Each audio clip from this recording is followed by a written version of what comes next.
বাংলাদেশ সারা বাংলায় নারী সমাজ সবাই হচ্ছে এখন রাস্তায় নেমেছে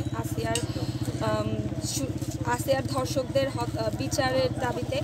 এবং এটার জন্য হচ্ছে পূর্বে 24 ঘন্টার আলটিমেটাম দেওয়া হয়েছিল প্রশাসনের কাছে যে আমরা হচ্ছে আসিয়ার ধর্ষকদের শাস্তি চাই এবং এই ব্যাপারে হচ্ছে তারা যেন সিদ্ধান্ত গ্রহণ করে আসিয়ার ধর্ষকদের শাস্তির ব্যাপারে।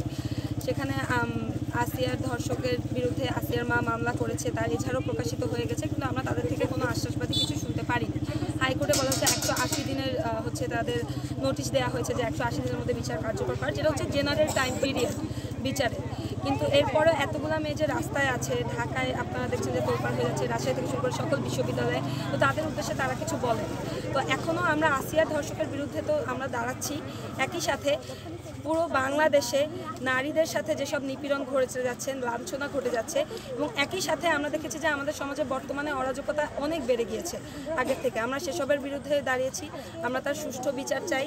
এবং একই সাথে আমরা দেখেছি আমাদের স্বরাষ্ট্র উপদেষ্টা এসব ইস্যু কেন্দ্র করে কোনো বক্তব্য তো দেনই, বরং এর পূর্বে নারীদেরকে লাঞ্ছনার ঘটনা ঘিরে তিনি খুবই হাস্যকর বক্তব্য উপস্থাপন করেছে।